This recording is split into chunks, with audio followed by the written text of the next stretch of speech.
Hey everyone, my name is Wedge. At this point, we're only one day away from all of Magic Origins being spoiled. However, that doesn't stop Wizards from releasing some outrageous and playable cards. Today is the day of reprints galore and more enchantment-friendly cards than you can handle at any given moment. I hope you're excited, and if you are, you could hit that like button there.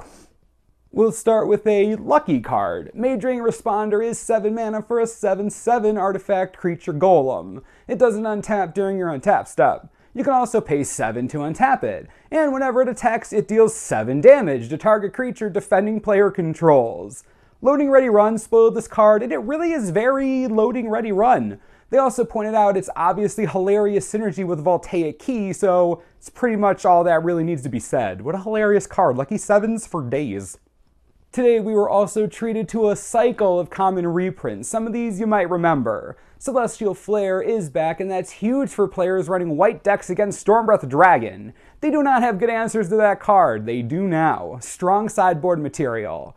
We're also getting Negate back, even though it was just in the last set. This card really is never rotating, and I'm okay with that. It's good at what it does, and deserves sideboard slots a lot of the time as well. The black common in this cycle is Nantuko Husk. This card used to be decently powerful in Standard and Limited. It's a beefier version of Bloodthrone Vampire, but don't let that fool you. It's a good Limited card, really bullies the battlefield sometimes. This next card is easily the most impactful of the cycle. Smash to Smithereens is back in Standard. Oh baby, this hasn't happened since Shadowmoor when it was originally printed. We've been seeing a ton of artifacts for Standard, and it was only a matter of time before an anti-artifact card was revealed. This is going to be packed into the sideboard of every single red deck in Standard. At least it should be. No one has ever really questioned the power of this card, just straight up good. The last common in this reprint cycle is Might of the Masses. Originally from Rise of the Eldrazi, this fits right into an elf tribal strategy, or really just any green-based aggressive shell that tries to go wide. It'll help in combat at least most of the time, and it's just a decent card all around. Even though it's from Eldrazi and these elves are from Lorwyn, that's a very cool synergy there, I like that. Sigil of the Empty Throne is 3 colorless and 2 white for an enchantment. Whenever you cast an enchantment spell, put a 4/4 Flying Angel creature token on the battlefield. Sigil is back? Sigil is back? What? What even is this set? I don't understand. A standard, probably Obzan Enchantress deck is going to be unfairly good. Sigil is stupidly powerful. And ever since it was printed back in Conflux, it's been terrifying commander players. Krod, Heliod, Ural. I could go on. Even without its commander impact, this card is exactly what an enchantment deck in Standard needed. A really powerful endgame card.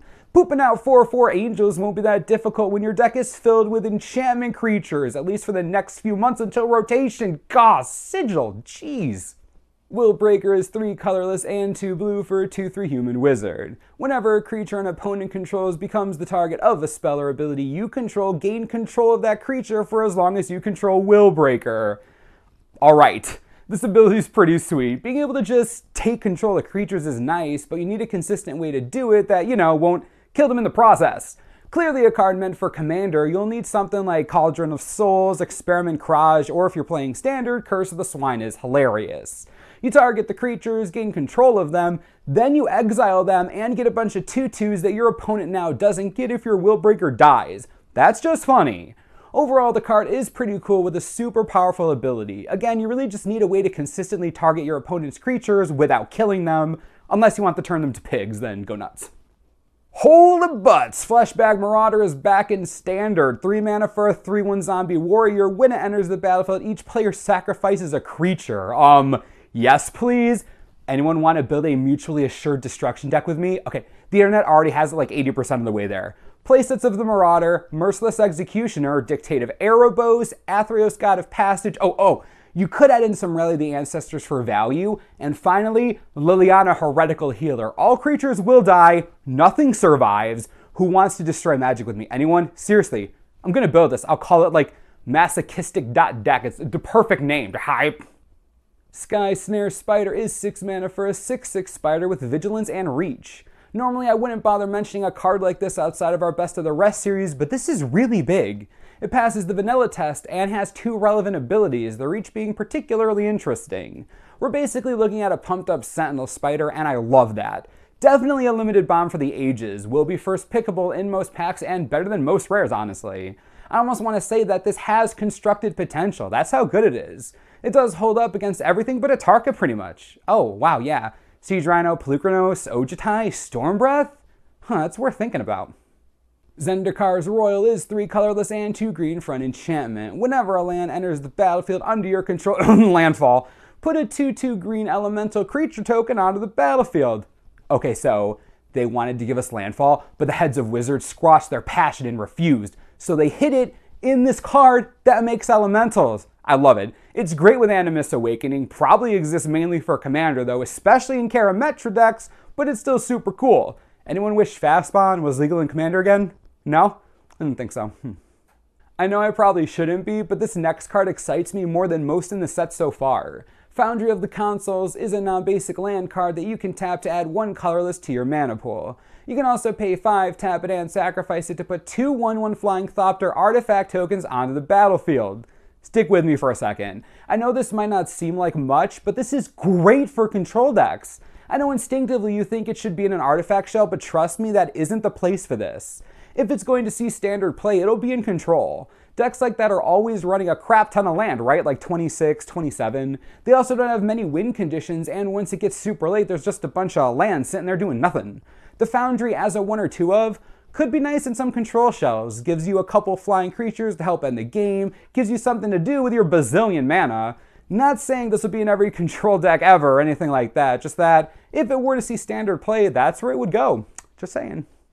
Another eventful day in Magic Origins spoilers. So where do we go from here? Well, the entire set should be spoiled tomorrow, which means that this weekend we'll have our Best of the Rest series, where we talk about all the cards that weren't spoiled individually. So get pumped for that. What do you all think about today's cards? I genuinely think we have some serious standard playable cards in our hands. Honestly, if an enchantment deck comes out of this even for a few months, that's just cool. It'll be just enough time for people to remember back to nature is the thing. Oh, whoops, I just ruined that for everyone? That's my bad. Anyways, subscribe for the latest and most reliable Magic Origins spoiler information you could ever need. This is the Manosaurus, I'm Wedge, thanks for watching, we'll see you next time.